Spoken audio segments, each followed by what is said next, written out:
What is good, y'all? It's your boy The Shows, and if you're new to the channel, welcome to Shows World TV. So before I even get started with this top 4 series video here, man, look like Gemini's taking another L in the world, huh?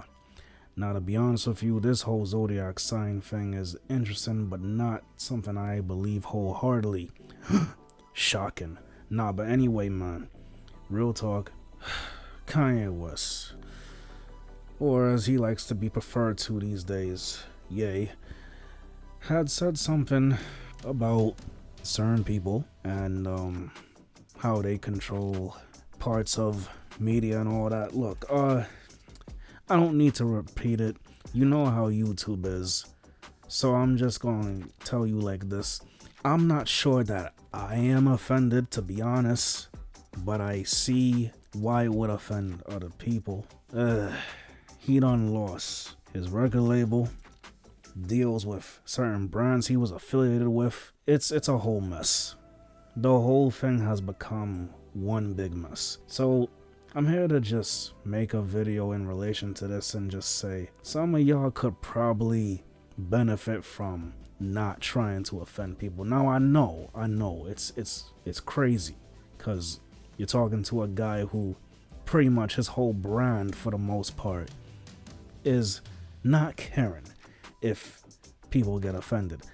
However, within a space like YouTube, as I said, even I have to be somewhat careful of the things that I express from time to time, because they could decide to take the channel down, all sorts of craziness, then I become a spectacle. I've certainly said things on this channel that people don't agree with, and that's quite alright.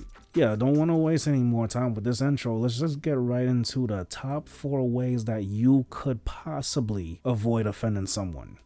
Of course, there's no guarantee of that, but let's just get it started, man. So number 4, know your audience. Some of y'all could benefit from that one. Know your audience. Now, here's an example. Depending on who you are, you might not offend anyone, but there's possible ways you could offend other people that are around you without even realizing it, even if they don't vocally express that. Like, for example, you want to play explicit rap music. Maybe don't do that in front of older people who are religious and conservative and don't necessarily agree with the lyrics and all that content and things like that. See, as a kid, I never really understood why I wasn't supposed to play the explicit version in front of everybody, but I get it now. As I'm older now, I get it. But anyway, that's just an example of that. Because even if you feel it's no big deal, it shouldn't be a big deal, you gotta remember other people have different opinions about those things, and you should respect that, regardless of however you feel about it. All right. So now, number 3, read the room. Yeah. Another one that y'all could definitely benefit from, some of you anyway. This is somewhat similar to number 4, but hear me out, okay? Hear me out. You gotta know how to, analyze the mood of some people. Let's say you got a bunch of coworkers, you walk into the room, you might be late, you might have just caught people at a bad time. It's very early in the morning, maybe they're not in a cheery mood, and then you try to lighten the mood with some sarcasm, whatever. It might piss somebody off, Let's say your boss is in the room and you start making all these like crazy crass remarks and whatever, not even caring that your boss is in the room. Now you might get fired, you might be asked to leave, who knows what's gonna happen, but you've definitely left a bad impression just off of the fact that you decided I'm gonna go off the handle regardless of who's in the room. Now don't get me wrong, there's some people who could probably get away with it, but that person is probably not you. So you might just wanna, backtrack a little. Alright, so number 2, know when to walk away. Oh man, there's a lot of people I've known in life that didn't know when to walk away, and had they known to walk away, they wouldn't have found themselves in certain situations that they were in. So you gotta understand that if someone doesn't agree with what you're saying, it's best to leave it alone, because if you keep pushing, that's just gonna create more pushback, right? And then you risk the possibility of offending someone. Now, I always say, especially lately, that there's always the risk of taking offense to something rather than giving it, if that makes sense. You may not have intended to do so, but that's what ends up happening.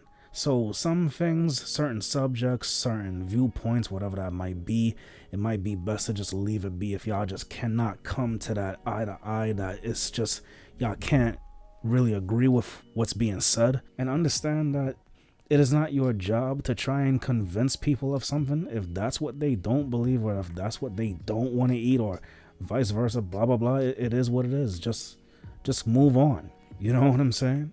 It ain't that serious, bro. Alright, man. So the last one now. Review and reflect. In my early days of social media, I wish I had did this more. Not gonna lie. Review and reflect. What do I mean by this? If it seems like it's gonna cause some sort of storm online, or just cause people to look at you sideways, or whatever you want to call that, it's probably best to abandon ship and just not post it, or not even engage in certain things. So again, it is what it is, man. But hey, if you don't give a damn, then hey, just know you're at the risk of being canceled, being blocked, being banned from family functions. You know where I'm going with it. I mean, honestly, if you don't care, then go off. Just don't say that I didn't tell you, because a lot of y'all really don't care if you become like the black sheep of the world, or whatever you want to call that. Wonder why they call it the black sheep, huh? I'm not gonna get into it. But y'all, that was top 4 ways you could avoid offending someone. Again, no guarantees. That's why it's in the brackets. But yeah, now I want to go a little further into this. This is just my little, PSA, so to speak, right? Again, this whole like zodiac thing that everybody's been on. Look, it is what it is, man. Again, I just find it entertaining. I don't wholeheartedly believe everything. You understand me? So don't be coming for me. Real talk. I don't think it means anything, because I've gone along with people of all different signs. Let's not even. That's neither here nor there. My whole thing is this. Y'all seem to really believe that all Geminis are like Donald Trump and Kanye West. 2 of probably the most offensive characters of the whole spectrum of Geminis. Alright, there's so many to choose from, but you choose the worst ones. And it's like, it's crazy, because I ain't trying to throw no shade, but it be the June Geminis that be the craziest. Like, let's be real here. If we want to even go into that spectrum of thinking, you ain't never hear of a May Gemini doing half of these things. Like, if that's what you feel, then that's what you feel. But again, I would argue that that's just, understand, I am not about to be up here acting like Trump and Kanye are the spokespeople for who we are. Okay, that's a bunch of BS. Like, let it go. You know what I'm saying? We seem to always get a bad rep. Really, that's all I wanted to say about it. But yeah, if you enjoyed this video, then please leave a like, share, comment, and subscribe. This is Shell's World TV, and I make reaction sketches and vlogs. Follow me on all my socials. All the links for everything else is in the description down below. And I want to thank y'all for watching, alright? So if you want more videos like this, then click that playlist right there for my top 4 videos. And if you want my more recent video, then click that over there. Alright, so I'm gonna go edit this. This is probably gonna be a late upload, but whatever. Alright, so it's your boy The Shells, and I will see you guys next time when I upload. Peace.